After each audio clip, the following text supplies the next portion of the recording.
स्वागत है आपका के सिको ज्ञान गंगा में। और हम कर रहे हैं +1 इकोनॉमिक्स का topic second, collection of data, और इसके मल्टीपल क्वेश्चंस करेंगे हम। तो स्टार्ट करते हैं। पहला प्रश्न है हमारा, उद्गम के स्रोत से पहली बार एकत्रित किए गए आंकड़े कहलाते हैं। हम जानते हैं कि जब आंकड़ों को उनके उद्गम स्थान से इकट्ठा करते हैं तो उनको प्राथमिक आंकड़े बोला जाता है। तो ऑप्शन जो ए है वो राइट आंसर है, प्राथमिक आंकड़े।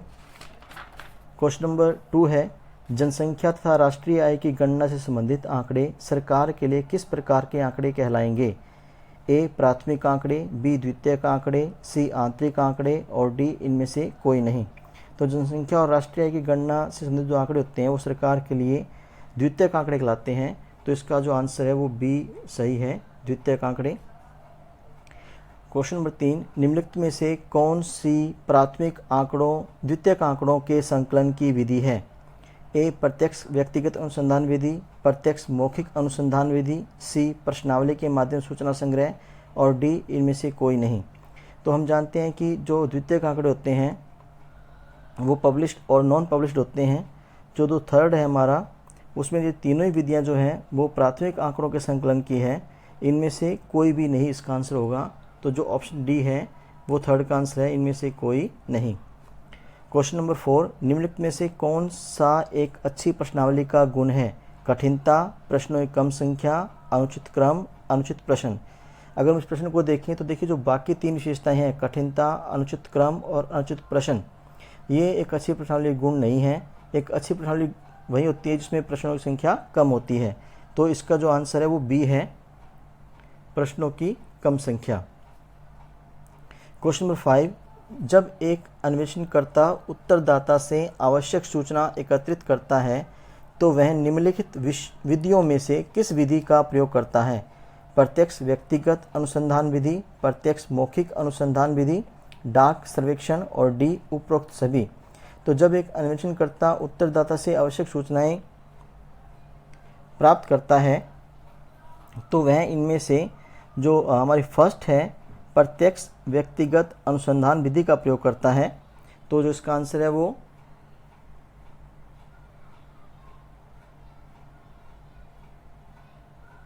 ए सही है।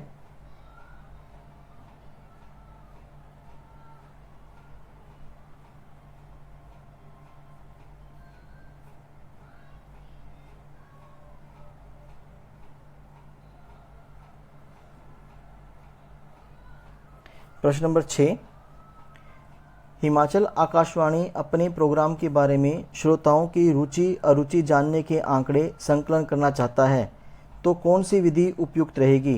प्रत्यक्ष व्यक्तिगत अनुसंधान विधि, बी अप्रत्यक्ष मौखिक अनुसंधान विधि, डाक सर्वेक्षण या गणक विधि। अगर हिमाचल आकाशवाणी की बात करें या किसी भी नई कंपनी की बात करें, जब वह रुचि अरुचि को जानना चाहता है तो उसके लिए जो प्रत्यक्ष मौखिक अनुसंधान विधि है उपयुक्त रहती है, क्योंकि इसमें जो अनुसंधान करता होता है उसको वो सभी आंकड़े आसानी से मिल जाते हैं जो उसको चाहिए। तो इसमें जो आंसर बी है वो राइट आंसर होगा, अप्रत्यक्ष मौखिक अनुसंधान विधि।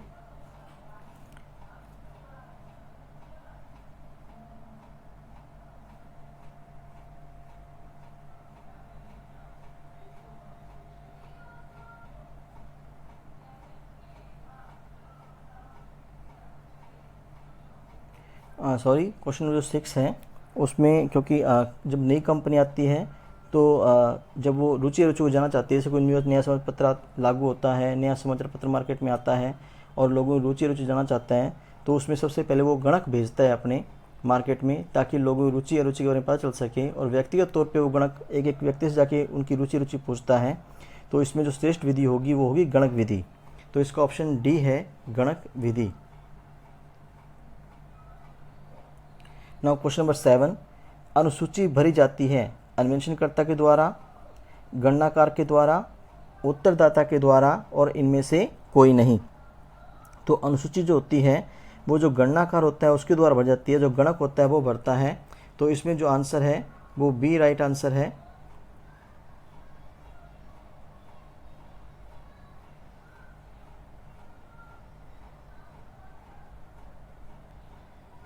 नाउ क्वेश्चन नंबर 8, निम्नलिखित में से कौन सा प्राथमिक आंकड़ों को एकत्रित करने का मुख्य स्रोत है? प्रकाशित स्रोत, अप्रकाशित स्रोत, दोनों ए तथा बी, और इनमें से कोई भी नहीं। तो अगर हम प्राथमिक आंकड़ों की बात करें तो वो मौलिक आंकड़े होते हैं, उनको उनके उद्गम स्थान से इकट्ठा किया जाता है। तो इसका जो डी ऑप्शन होगा, इनमें से कोई नहीं, वह राइट आंसर है।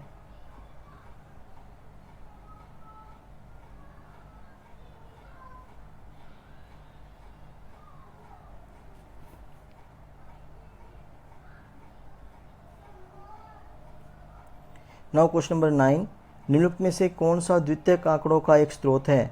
सरकारी प्रकाशन, निजी प्रकाशन, भारतीय स्टेट बैंक द्वारा प्रकाशित रिपोर्ट, और उपरोक्त सभी।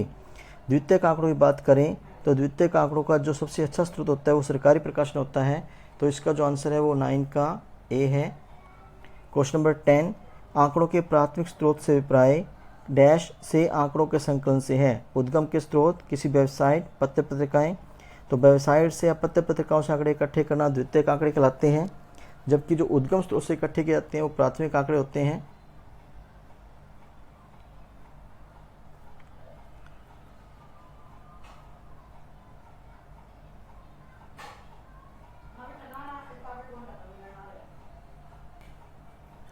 Now fill in the blanks, रिक्त स्थानों की पूर्ति करें। अगर उनको देखें तो फर्स्ट है, अनुसंधान की प्रक्रिया के अंतर्गत मौलिक रूप से एकत्रित किए गए आंकड़े डैश आंकड़े कहलाते हैं।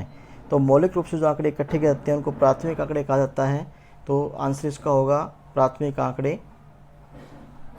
नाउ सेकंड, आंकड़ों को प्रकाशित और अप्रकाशित साधनों से संकलित किया जाता है। तो प्रकाशित और अप्रकाशित जो होते हैं वो द्वितीयक आंकड़ों स्रोत होते हैं।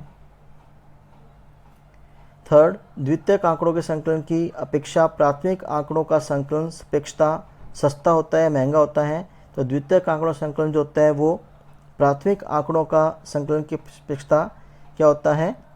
द्वितीयक आंकड़ों के संकलन की अपेक्षा प्राथमिक आंकड़ों का संकलन जो होता है वो महंगा होता है। नाउ क्वेश्चन नंबर 4, डाक विधि में प्रश्नावली डैश के पास डाक द्वारा भेज दी जाती है। उत्तरदाता या गणक के पास। गणक जो होता है वो तो उत्तर इकट्ठे करता है, तो उत्तरदाता के पास जो होती है वो प्रश्नावली भेज दी जाती है। तो आंसर होगा इसका उत्तरदाता। क्वेश्चन नंबर 5, वह व्यक्ति जो आंकड़े संकलन में अनुसंधानकर्ता की मदद करता है। वह व्यक्ति जो आंकड़े संकलन में अनुसंधानकर्ता की मदद करता है उसको हम गणक कहते हैं। क्वेश्चन नंबर 6 में सभी सूचनाएं सूचकों द्वारा स्वयं लिखी जाती है। प्रश्नावली जो होती है उसमें सभी सूचनाएं सूचकों द्वारा स्वयं लिखी जाती है। तो इसका जो आंसर होगा वो होगा प्रश्नावली।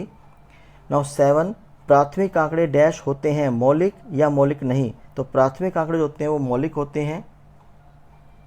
तो इस प्रकार से हम जो है कलेक्शन ऑफ डाटा की जो मल्टीपल क्वेश्चंस उनको पूरा कर चुके हैं। Thank you.